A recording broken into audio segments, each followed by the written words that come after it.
Today, Christian Ferguson would have turned 26. The severely disabled St. Louis boy vanished 16 years ago. His body has never been found. Where is Christian Ferguson? There were no answers in 2003, and there are still no answers today. Today, a jury found Dawan Ferguson guilty of first-degree murder.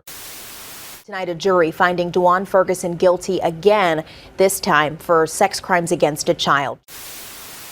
A lot of times, missing person cases are just murder cases waiting to be solved. At 6:07 a.m. on June 11th of 2003, Dawan Ferguson called 911 to report that his 1999 Ford Expedition had just been stolen with his 9-year-old son Christian still in the back seat. Just a little over an hour later, Dawan's vehicle was located, but Christian was not inside. Christian's case went cold for 19 years until 2022 when Dawan Ferguson, his father and caregiver, was found guilty of his abuse and murder. And although Christian's case was solved, his body has never been found. And not only has Dawan Ferguson been charged with the abuse and murder of his 9-year-old son, but he was also charged with sexually assaulting 2 underage children. This is the case of Christian Ferguson.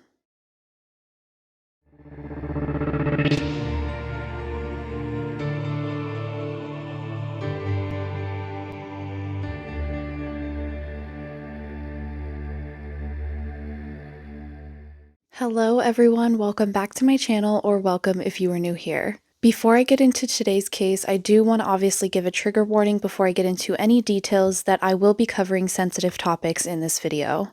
I will be timestamping as many things as I can, so if you do feel the need to skip something, please feel free to do so. The case that I'm going to be covering today is a wild and long case with so many details and so many different components to it. I went through all 5 days of trial footage, all of the court documents, and any article that I could find relating to this case so that I could give you every possible detail that's important here. So get yourself a little snack, a little drink, or prop me up while you clean, and get ready because this will be a very long video. So with all of that being said, let's get into the details of this case and start talking about Christian Ferguson.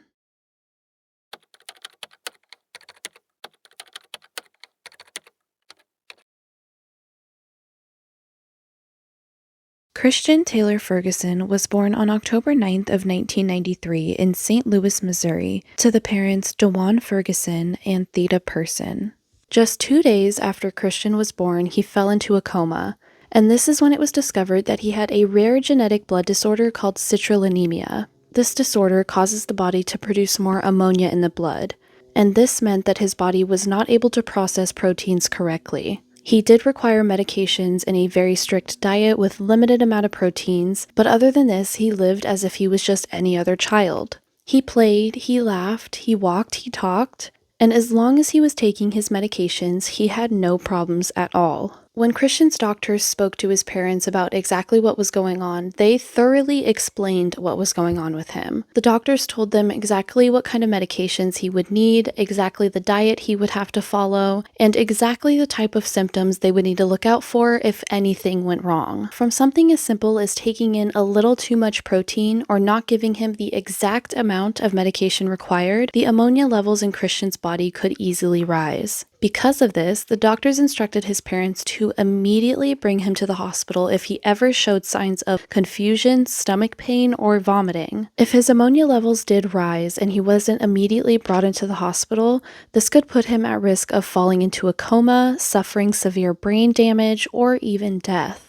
As long as his parents followed his prescribed medications and very strict diet, Christian was expected to live the same as any other boy his age. But without his medications, it was possible that he could pass away from 24 to 72 hours. So it was always made very clear to his parents that it was very, very important to bring him to the hospital immediately if they saw any worry signs. Now, Theda and Dawan did have a marriage ceremony, but they were never officially married to each other. During the time they had Christian, they also had a second child named Connor. Connor now identifies as a woman and has changed her name to Lynn, so throughout the rest of this video, I will be referring to them as Lynn. In 1997, Theda and Dawan broke up, and originally a judge awarded full custody to Theda and visitation rights to Dawan. But after years of a very heated, very detailed, and insane custody battle, a judge awarded full custody of the children to Dawan in 1999, and Theda was granted visitation. A large reason for this was because Dawan made significantly more money than Theda at the time, and on top of a very detailed and insane custody battle, a judge found that the children would likely be in better care at Dawan's place. Unfortunately, Theda spent most of the little amount of money that she had just trying to go through this custody and divorce battle. So obviously, after this ruling, it was borderline impossible for her to keep fighting this. Dawan eventually married a woman by the name of Monica, and Monica and her daughter moved into a home with Dawan, Christian, and Lynn.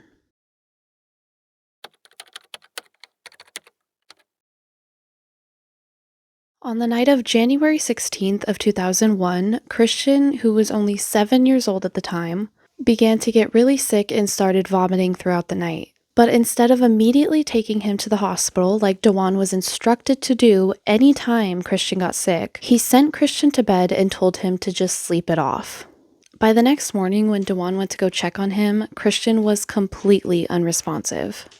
After finding him unresponsive, Dawan called Theda's sister, Sheree, around 9 a.m. that morning and told her that Christian was really sick and needed to go to the hospital.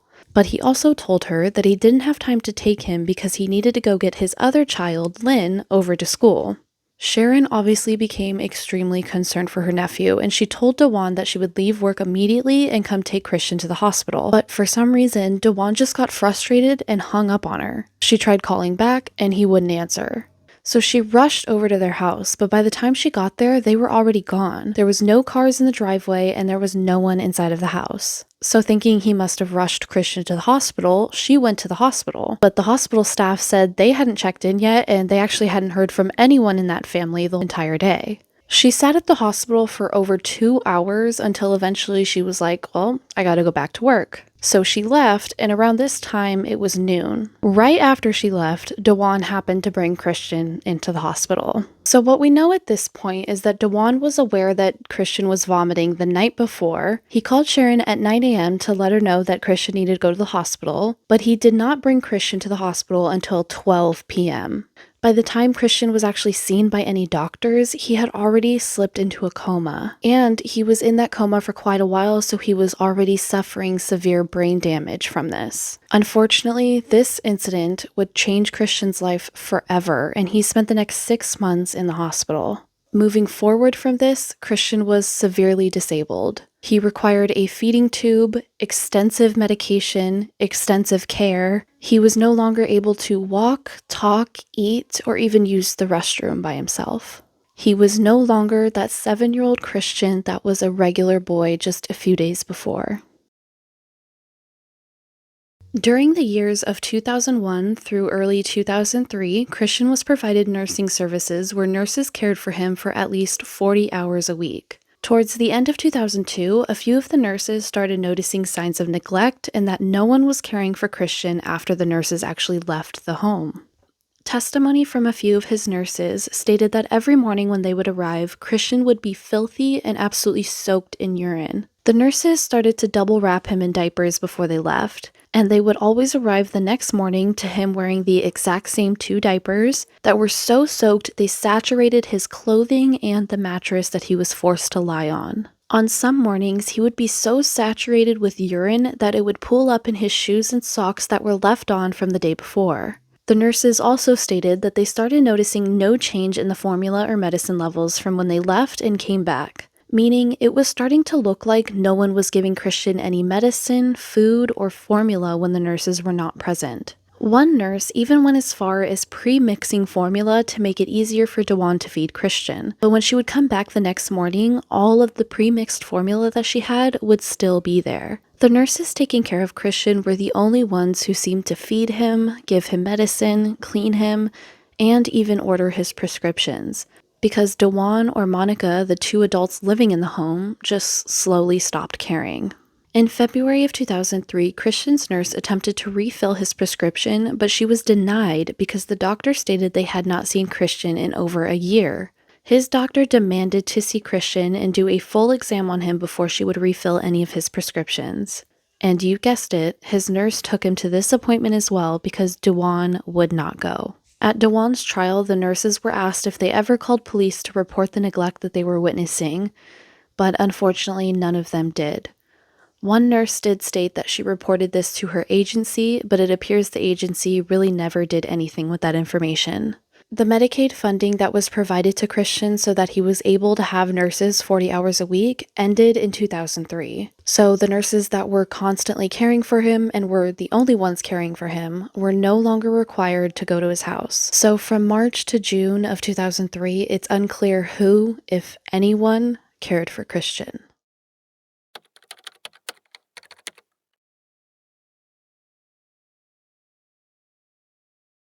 On March 22nd of 2003, Theda had a visitation appointment scheduled with her children. She stated that when she saw Christian at this appointment, he just didn't look right.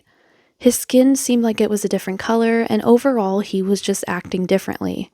Worried something was very wrong with him, Theda immediately took Christian to the hospital so that doctors could check on him. When the doctors did examine Christian at this appointment, they found that he weighed just 50 pounds. However, at his appointment just 1.5 years prior to this, he weighed 57 pounds and was the exact same height. So in 1.5 years, he lost 7 pounds and did not grow at all. And this is an 8 to 9-year-old boy. Even if he was disabled, he should have grown in height, and he definitely should have gained some weight. Now, right in the middle of this hospital visit, Theda's visitation appointment ended, so she was forced to leave. She leaned down, kissed Christian on the forehead, said her goodbyes, but little did she know that this was the last time she would ever see her son alive again. For the next couple months, Dawan never brought Christian back to any of the visitation appointments. So after the third or fourth time that she didn't see her son, Theda filed a motion with the court. In May of 2003, after Dawan was made aware of this motion, he went to Theda's sister Sharon to go speak with her about it. Sharon expressed how her sister Theda had not seen her child since March, for almost 2 months. And the only reason she was doing this was because she just wanted to see her child again. Dawan responded to her by saying that Theda needed to stop pushing, and if she wanted to see her children again, she would just need to wait until they were adults when they turned 18, even going as far as saying, quote, "She will see them over my dead body." Dawan and Theda went back to court in early June of 2003, and the judge in this case ordered that the visitation must continue and Dawan must bring the children to the appointments. Well, that was until June 11th of 2003 when Christian was reported missing and no one ever saw him again.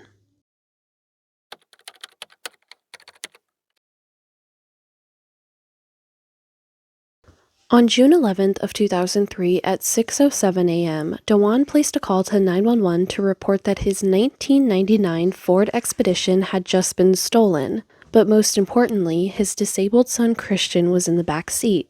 Dawan claims that he was bringing his son Christian to the hospital because Christian had been sick all night. But on the way to the hospital, he stopped at a payphone because he wanted to call them first. As he was on the phone with the hospital, he stated that he turned around and saw someone jump into his car and drive away with it, Christian obviously still being in the back seat. Police immediately began searching for both the stolen vehicle and, most importantly, missing Christian. At 7:50 a.m., the 1999 Ford Expedition belonging to Dawan was found at 356 Ronbar Lane, roughly 8 miles away from where it was stolen. Christian was not inside of the vehicle, and now police were even more concerned because they found the stolen car, but no Christian. Multiple people living in that neighborhood on Ronbar stated that that exact Ford Expedition had been sitting in that spot since at least 5 a.m. that morning. That's over 1 hour before Dawan even called police. So if this vehicle that Dawan claimed was stolen at 6 a.m. was actually seen over an hour beforehand, then how did Dawan actually arrive at the payphone that he called police on? He was at this location of the payphone on the corner of Page and Skinker when the police arrived, so he obviously had to get there somehow. Well, right down the street on Page, police located a car that belonged to one of Dawan's friends, Lakeisha. And when police tracked where exactly Lakeisha lived, she lived on Disco Avenue, less than 1 mile away from where his Ford Expedition was found. And when police spoke with Lakeisha to see how her car got there, she said she didn't even know her car was missing. She stated that only one other person had keys to her car and it must have been taken in the middle of the night while she was sleeping. And the person that had keys to her vehicle was her friend, Dawan Ferguson. Now, the fact that Christian was missing was an extreme emergency because of his medical condition. If Christian didn't get any medication at all, he was expected to only live 24 to 72 hours. So it was just 3 days before it was believed Christian had passed away, even though he was still missing. Unfortunately, with no body, no confession, and just circumstantial evidence, Christian's case went cold in 2005. When the case was eventually reopened in 2018, by this time the main witnesses, who were children at the time, were now adults and were able to confirm exactly what they saw on the night before Christian went missing.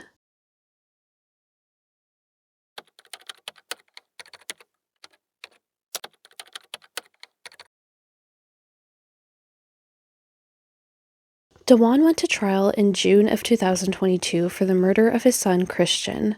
During this trial, there were testimonies from Christian's mother, Theda, his sister, Lynn, his stepsister, Deshonda, his stepmother, Monica, all 3 of his nurses, his doctor, his dietitian, all of the police that were handling this case, and even a few of Dawan's friends. During this trial, this is when it was discovered that not only was Dawan the cause of Christian's disappearance, but Dawan had actually been severely neglecting Christian for months up to this. Dawan's defense was still sticking with the same story. He claims that on the morning of June 11th, around 4 a.m., he went into Christian's room and saw that he was not doing well. So he stated he wrapped Christian up in a blanket, put him in the back of his car, and immediately headed over to the hospital. Dawan states that he felt like he needed to call the hospital first to let them know that they would be coming so that everything would be ready for when Christian arrived. But conveniently, his cell phone ran out of minutes, so he wasn't able to call using his phone. Instead, he pulled over on the corner of Page and Skinker to use a payphone there.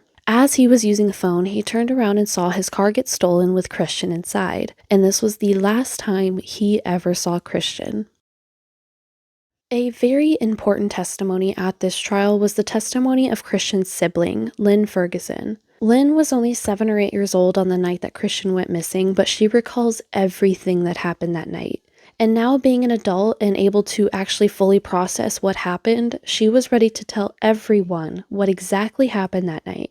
During the last couple months of his life, Lynn recalled many moments when Christian would just be tied to his bed, locked in the room with the lights turned off, and just all around forgotten about. He was never bathed, he was never fed, he was never given his proper medication, and he was only ever in diapers that were almost always soiled. And because he was always confined to his bed, if not tied to it, his bed was almost always soiled. At one point, Christian became so skinny that both Lynn and Deshonda stated that his bones were protruding from his skin.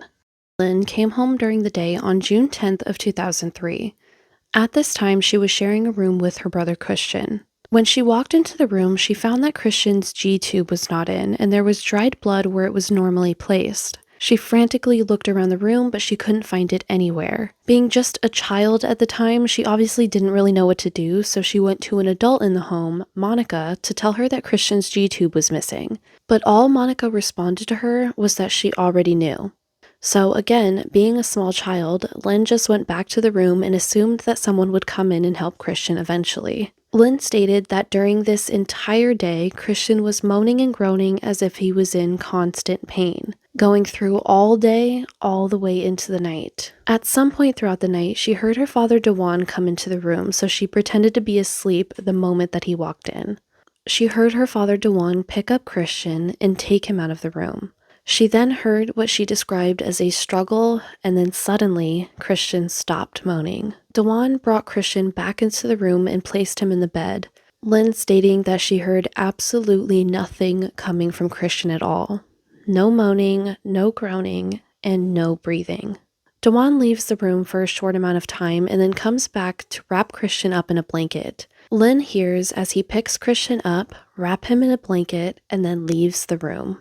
At this time, Deshonda, Christian's stepsister and Monica's daughter, stated that she had to use the restroom in the middle of the night. At this exact moment that she was exiting the restroom, she saw Dawan exiting Christian's room, holding what she thought was Christian, covered head to toe in a blanket. She explained that it looked like Christian had a backwards hoodie on because his face was completely covered. She couldn't see exactly who was under the blanket, but she knew it was Christian just because of the body size and because Dawan was leaving Christian's room. Lynn then stated that she heard Dawan walk outside, put something into the back of his car, get into the front seat of his car, and then drive away. All of this occurring just shortly before the sunrise in the morning.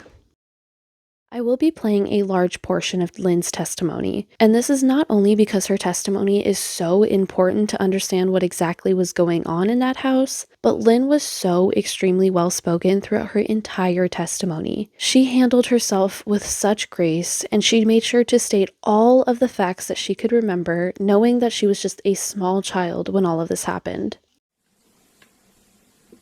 When Christian was in the home on Sylvan Place, where would he be all the time? Tied up to the bed in our room.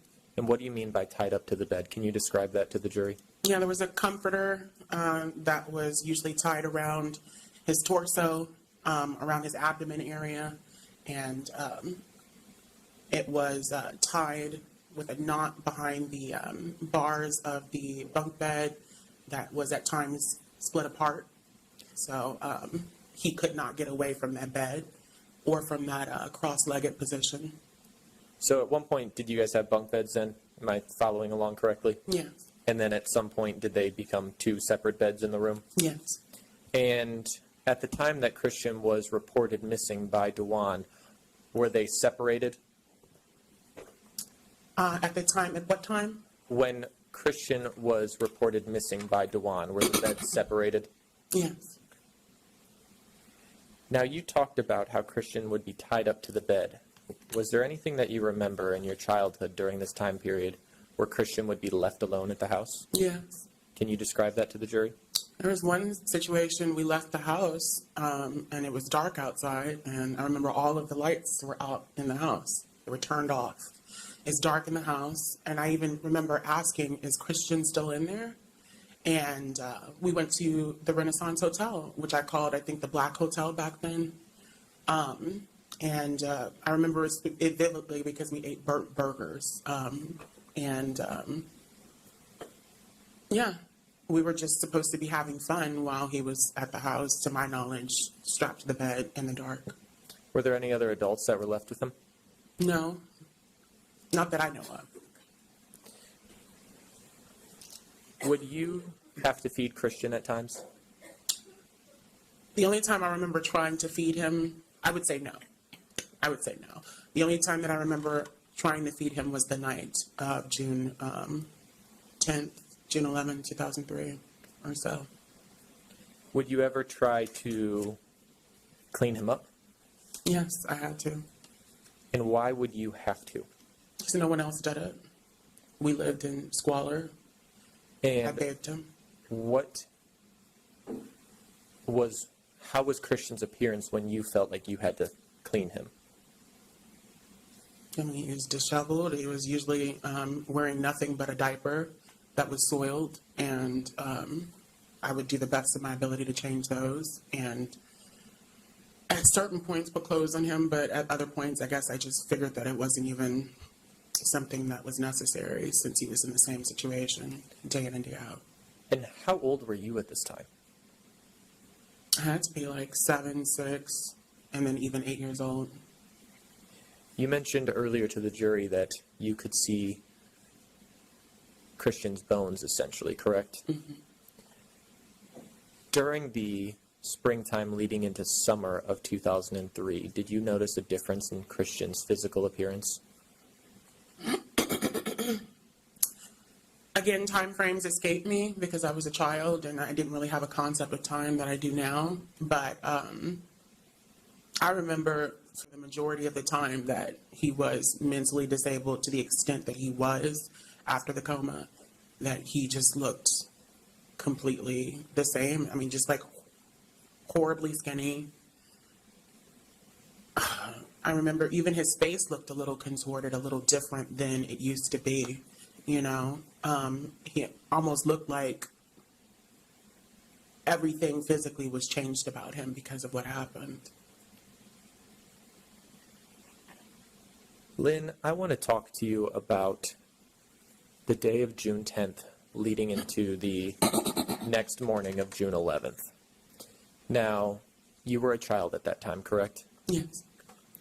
And did you share a bedroom with Christian at that time? Yes. Did Christian have a G button or a feeding tube? He usually did. On June 10th, during the day, was Christian's feeding tube in him? No. When did you notice it was missing? When I first noticed him. And tell the jury about that. I mean, I don't know where I came from that day. I don't know why it was the first time I was seeing him, because this is from so long ago, but I do remember vividly coming into the room and seeing him. There was dried blood next to where his G-tube was supposed to be. It was like a drop. And his G-tube was, of course, missing. And I looked around for it, couldn't find it, desperately looking for it because my child mind thought that there was something wrong. And Did you tell anyone? Yes. Who'd you tell? Monica, What, if anything, did Monica say? that she already knew.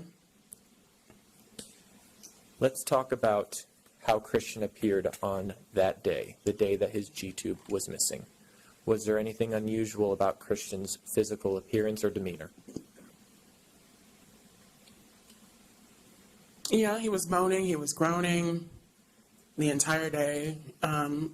Seemed that he was in immense pain. Was there anything unusual about his eyes?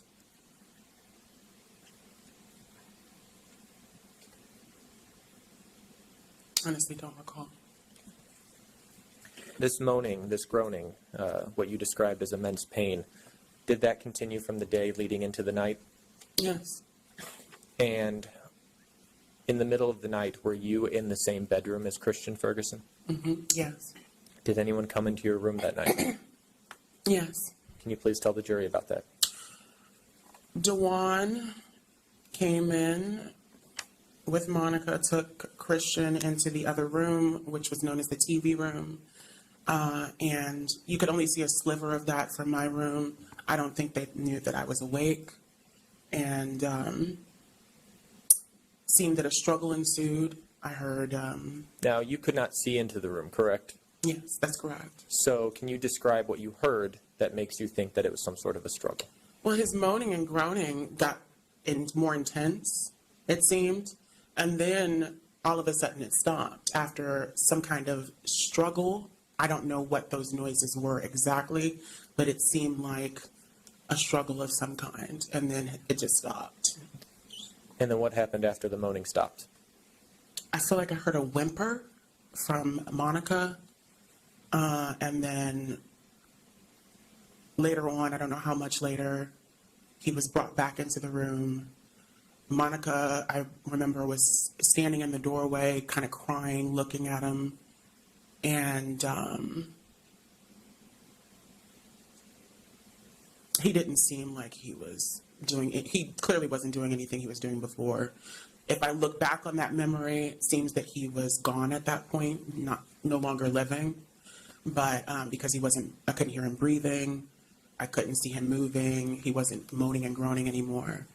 But as a child, I don't think I really understood that. At any point after Dawan put Christian back in that bed, did anyone enter the room again that night? Yes. Who? I know Dawan came in and took Christian and a comforter and took Christian out to the car. Was it dark outside? It was still dark. Did you ever see your brother Christian again after that? No. Lynn, let's go back to June 10 into June 11th of 2003, okay? You definitely saw Christian live on June 10th of 2003. Is that a question? Yes. What's the question? You definitely saw Christian alive on June 10th of 2003. Sorry, it's just worded weirdly. I'm sorry, what was the date? June 10th of 2003. Yes. And before Christian went missing, you were a happy kid.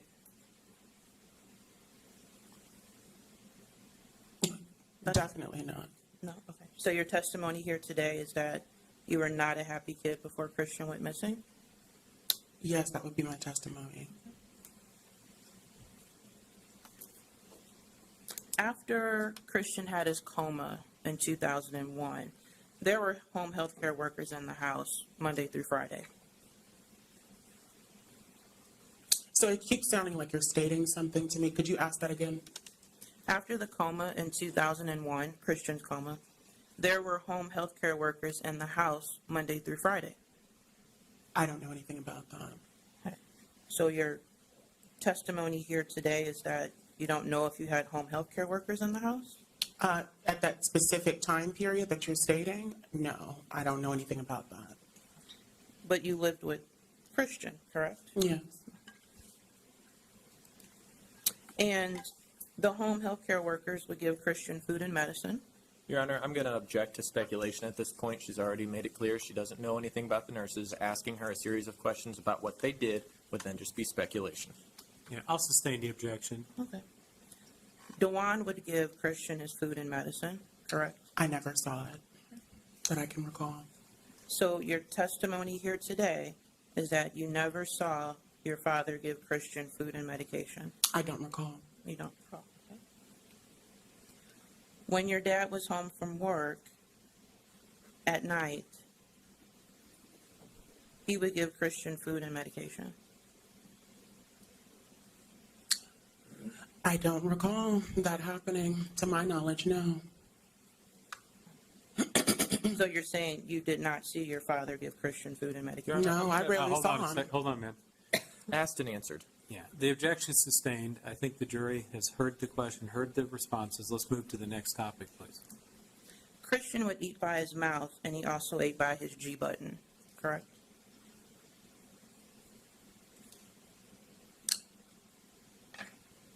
I don't recall seeing him being fed, so I couldn't answer that for you.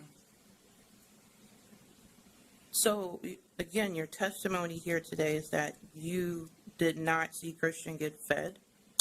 Yes, my testimony is that I did not see him be fed, or given medication, and more specifically by Dawan Ferguson. Okay. And Christian was an active child and would get into things he shouldn't get into, right? At what point? At the house with you. No, I'm saying at what time period? Because, I mean, he was active before the coma, but after that, no, he wasn't. Okay, so you're saying after the coma, your testimony is he was not an active kid that would get into things? My testimony is that he was not active after the coma. Okay. And Christian would sometimes pull his G button out. I've never seen that. Okay, so your testimony again here today is that you've never seen Christian pull his G button out. That is my testimony. Okay. Now, back in 2018, the police didn't call you to get a statement. It was your idea to go to them. I'm going to object. Are there questions here? These are I'm wondering the same. Hold on a second. Hold on. So, Ms. Steele, you seem to be reading from something, and they're not really formed as questions. So why don't you ask the witness questions? So I'll sustain the objection, rephrase your question, and make it a question, okay? In 2018, the police did not call you to get a statement from them, correct?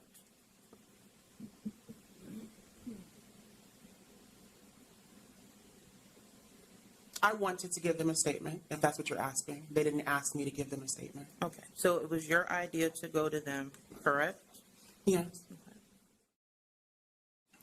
And when Dawan came in, what was the conversation like then? He kind of came in.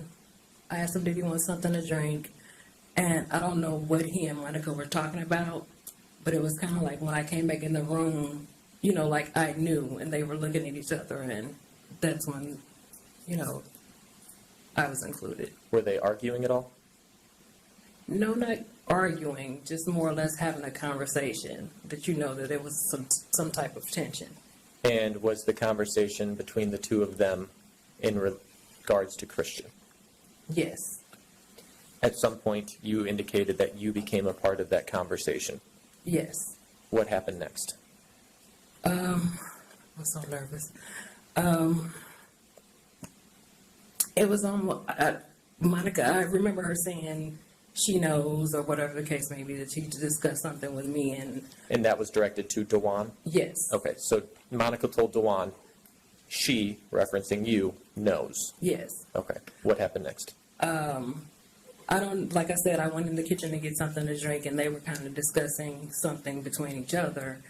And I really can't remember the details of how it began, but that's when he made a statement of how his stepfather was a powerful man, and basically that the boy was deceased before the date that the call was made, and that the body was buried. Well, the stepfather helped. I don't know if he helped, but the body was put in a foundation of a house that had something to do with the stepfather. All right, so we're going to take a step back and we're going to kind of walk through this a little bit. Yeah, because I'm nervous. Okay, that's okay. So you have a conversation with Monica and Dawan. It starts with Christian. At some point, Dawan makes these statements to you. And he began talking about his stepfather. Yes. And what exactly did he say about his stepfather? That he was a man with a white man with a lot of money, and he held a lot of power. It was almost like he was arrogant, like, you know, that I can get away with anything, and that my stepdad will bail me out. And then he makes reference to Christian, and correct me if I'm wrong, I thought I heard you say that Christian was deceased before he made the call? Yes. And when you talk about call, what is that in referring to? The call from the payphone saying that he was missing. And then you made reference a moment ago about how Christian was buried in the foundation of some property Yes, that had something to do with the stepfather. that had something to do with the stepfather. Because he owned, I don't know if he was a landlord or if there were some houses being, you know, constructed, but he had something to do with some houses, and that was... They never told you the location. No. Okay. You just knew it had something to do with foundation, construction, and his stepfather. Yes. Monica, Dawan's now ex-wife, also testified at his trial. And as you would expect, she knows nothing about Christian's neglect, nothing about his G-tube missing, nothing at all that would ever implicate her in any crime whatsoever. I'm pretty positive almost every single word out of her mouth was just pure lies, which obviously makes sense. Because if she did admit or confirm anything being said at this trial, that would mean that she is just as guilty of the neglect of Christian as Dawan is. And more importantly, that would make her just as much of a monster as Dawan is. Going into the night of June 10th into June 11th of 2003, the day before Christian went missing, was he alive? Yes. I know it's been about almost 20 years now, but do you recall that day or night going into June 10th into June 11th of 2003, anyone mentioning to you something about Christian's G button? No. Had you ever seen his G button come out before? I know that it did because his father would put it back in. Okay. Going into the night, again, on June 10th to June 11th of 2003, did you see or hear anything unusual that night in the house? No, I did not. Okay. That night, did everyone go to bed at their normal times? Yes, they did. Okay. And what time, if you can recall, that you woke up the next morning? I woke up because of a phone call, and I'm not sure exactly what time it was because I didn't look at the clock. Okay. And who called you? Mr. Ferguson.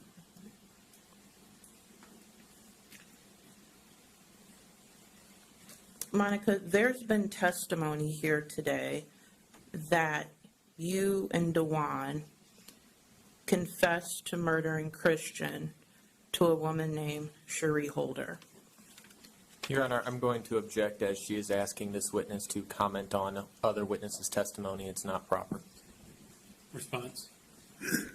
I can change the question. I'll sustain the objection. I don't necessarily know if you were seeking. Yeah. Monica, have you ever been part of a conversation where I'll rephrase, has there ever been a time where you and Dawan were in a woman's apartment and confessed to murdering Christian? Never. Had you ever heard Dawan confess to murdering Christian? No. And how can you be certain that that never happened? I can't because I wasn't present. If it happened, I was not present. But I'm saying in front of you. Never, no. Okay. You just testified for the defense here for Ms. Steele. And on that, you did admit that you did not see Dawan feed Christian very often, correct? Correct. You've told a couple variations of stories with how that night went. You told the police at the time that you did not see Dawan all night.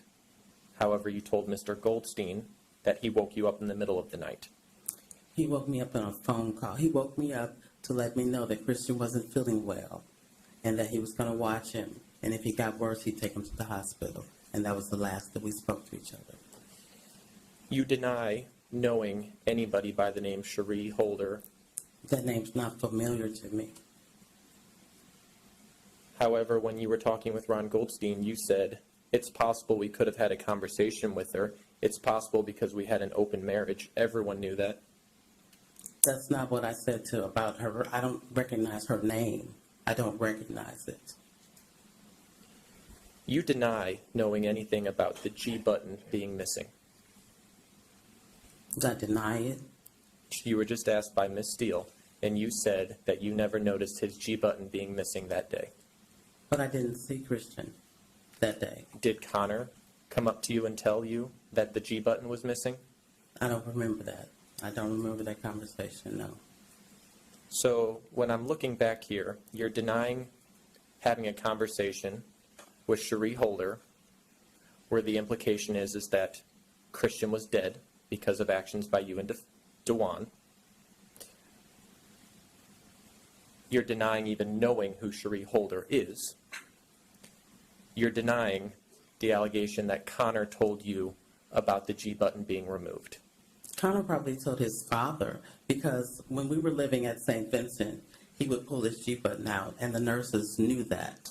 And they didn't know how to put it in, so they would go to Mr. Ferguson to ask him how to do it. Would you agree with me that your memory and statements about who may or may not be responsible from this seems to be pretty favorable to you? No, it's been 20-something years. I have no further questions, Your Honor. On July 1st of 2022, after hearing testimony from everyone involved in this case, a Missouri jury found Dawan Ferguson guilty of the abuse and murder of his 9-year-old son, Christian Ferguson. In the state of Missouri, a first-degree murder charge is a mandatory life in prison sentence. In Dawan's statement to the judge, he says a whole lot of nothing. Literally sits there talking for probably over 40 minutes saying nothing. You'll notice that he doesn't even mention Christian's name other than a couple times, and he doesn't speak on really anything involving Christian. How sad he is that Christian's gone, the trauma behind all of these years not knowing where Christian is, the fact that he's being charged with Christian's murder, or the fact that he was found guilty of Christian's murder. He didn't speak about how traumatic it was to have his vehicle stolen with his son inside and never seeing his son again. He doesn't speak about Christian at all, and that's the reason he's there. He is in that courtroom regarding charges of murdering his son Christian, and he doesn't even talk about him. Instead, he spends almost the entire time speaking bad on Theda, Christian's mother. He was so obsessed with making Theda seem like the bad guy that he just looked like a major idiot. Unfortunately, the case and subsequent trial concerning my son has not ever been about him. His case and the so-called investigation by law enforcement has only been about me, due entirely to my son's mother. One of the main reasons I have never publicly spoken until now is because I did not want to contribute to, participate in, that simple yet horrible, profound miscarriage of justice. I have hoped and constantly prayed that at some point, attention would be taken off of me and placed back on my son where it belonged and what happened to him. However, the fact that we are here now proves that Satan really does run this world. After my son's abduction for a few months, I was always confused about why the police so quickly went from initially actually helping me to try to locate my son to within an hour of his abduction and before my truck was even found, to treating me like a suspect. That is, until a close friend of mine who had gone to the police station that morning told me that he had sat down to talk to an officer that had just finished interviewing my children's mother, and that he had glanced the interview notes upside down where my children's mother had vengefully and falsely accused me of killing my son. Again, this interview with my son's mother took place before the truck was found. Jumping ahead almost 17 years later, after I had been arrested and charged with my son's murder, when I get my discovery, which is just as old with nothing new in it, I see another confirmation that Theda Wilson Thomas Person, my children's mother, was the one who initially pointed the police at me. A few years after our wedding in 1994, Theda, my children's mother, and I and our two children came to live in one of my childhood homes on Margaretta in North St. Louis. During the time we lived in that house and a few years prior, I endured increasing incidents of physical abuse at the hands of Theda, mostly because she knew I would not strike her back, and I did not and do not hit women. There was no reason for this to have gone this far. The state seemed to be more worried about relationships that I was supposedly in, and instead of worrying about the facts and worrying about finding out what really happened to my son. Whoever did this has gotten away with it, and I think that's the worst miscarriage of justice towards what happened with Christian.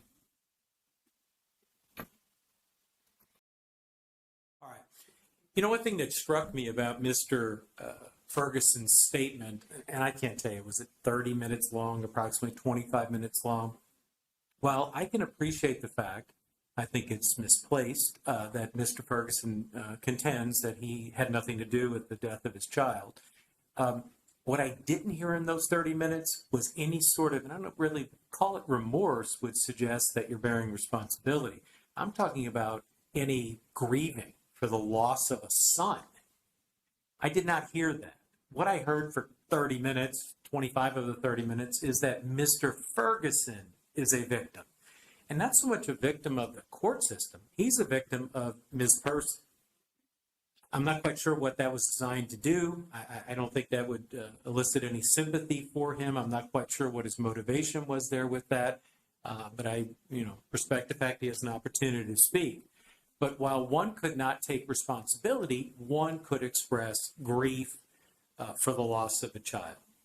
The other thing I would say here, too, is that I heard the evidence. I believe the court's rulings were accurate and correct. Of course, I would say that, but I truly believe that to be the case. I would also say I heard the evidence in this case. What struck me about it was, and I think having a special needs son, thankfully, I'm grateful that I've not had to deal with that, but I can only imagine what that would be like, and I know that's very difficult, very tough from what I understand, okay? But it seemed like all of this was unavoidable. There was a time period where my understanding of the evidence was that with proper diet, seeing the doctor on I want to say it was every 2.5, 3 month period, if I remember the evidence correctly. I think Christian could have been a happy little boy. Now, that is not to say we can't predict the future. We don't know if his condition would have worsened. But I'm saying, though, that I think it's fair to say with no treatment, we see the result. That we can show by looking at the record here. And there was a physician, I believe, that testified, Mr. Schlesinger, I just remember what she looked like, a woman who testified about treating Christian and trying to, I think a letter was sent to the home, and I think maybe a phone call or two, That's correct, Your Honor. And who do you recall who that was? It was Dr. Grange and then as well Nancy Brody, the dietitian from Children's Hospital. They made several efforts to send letters and phone calls to the Ferguson household, which all went unanswered by the defendant. Right. And what struck me about that was, number one, was the lost opportunity. Number two, the care and love that those providers had for this child. And I would say, I was going to say something about being a parent, right? Well, forget that. Being a human being, okay? And this is going to sound really silly, and I probably shouldn't say it, but I would say this, that, you know, we recently lost our little doggie, okay? It was very important to us. And she suffered from some kidney issues, okay? And what struck me was, when I'm listening to this testimony, is how he didn't have, Ms. Ferguson did not have the decency to even do what we did for our dog, a dog. This is a human being, his child. And I'm talking about proper diet, going to a doctor. And another thing I didn't hear was anything about money. These, I can't tell you, my impression was, I'd have to go back through the record, but that money wasn't an issue here. These folks wanted to help this child. There were resources available. Somehow, some way, it would have gotten done. So it's not about money. The other thing I would add is, you know, and I always am careful to say this, but there are other victims here. But by labeling someone as a victim, I'm not suggesting that's a label they have to carry with them forever, okay? Meaning they can rise above, they can overcome. So please don't assume I'm pigeonholing you as a victim. But I think it's important to use that because there's a ripple effect here. The sibling of Christian, my recollection of the testimony, was laid in his bed, her bed, and heard this child moan and cry and things like that. How traumatic for a child to go through that. That is just, I was getting sick hearing it, to be honest with you. I could only imagine being an adult hearing that, but being a child, and it's your sibling suffering like that. So I was really, like I say, in a way I wasn't surprised that Mr. Ferguson's, again, 25, 30-minute speech was about him and how he's a victim. I respect the fact that Mr. Ferguson persists in his position that he didn't commit this crime. Obviously, the jury thought differently. I respect the jury's verdict here. But what I didn't hear was anything about, oh my gosh, my son. I lost my son. Okay? I did not hear that at all. I really, and maybe it was 1 second, but my recollection is I didn't hear that. So I think under these circumstances, I think it's appropriate that the court proceed with the sentencing as to count 1, murder, first degree. The court sentence that commits the defendant to the custody of Missouri Department of Corrections for a period of life without parole. That sentence is to be served consecutive with the sentence imposed in 19SL-CR 06348-01. Judgment. Now, I'm sure you probably think it ends here, right? Well, it does not end here. There's a little more to this case to show you exactly what kind of monster Dawan really is.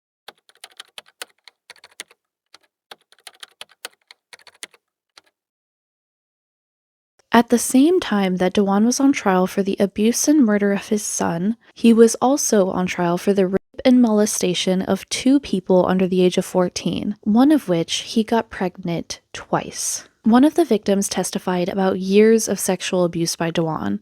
She stated that this began when she was just 11 years old and she accidentally walked in on him touching himself. This incident led to Dawan having incredibly inappropriate conversations with her about sex, showing her porn on her pink Minnie Mouse TV inside of her room, and this eventually led to him sexually assaulting her on several occasions for years. The victim testified that at the time she didn't realize that what was happening to her was wrong, and Dawan fully convinced her that what they were doing was okay and that she loved him. At just 14 years old, she gave birth to a child that shared DNA with Dawan Ferguson. Most people would call that a father, but I will not be referring to him as a father here. It was also revealed that Dawan did attempt to get an abortion when he found out that this victim was pregnant, but she was too far along in her pregnancy. He also did get her pregnant a second time, but this time they were able to get an abortion. Now, Dawan's defense to this is just absolutely sick and downright insane. He obviously could not get around the fact that his DNA was shared with a baby born from an underage child. That right there proves a rape of a child. But his defense was that his victim admitted to him that she wanted to get pregnant, so she stole one of his condoms and used it on herself. Guys, this part is so fucking sick, I can't even get into more details on it. A second victim also took the stand and testified that Dawan abused her starting at the age of 14. And she stated that this began one night when he walked into her room and got into her bed while she was sleeping. She testified that this happened often and, quote, "This is what usually happens when adults drink."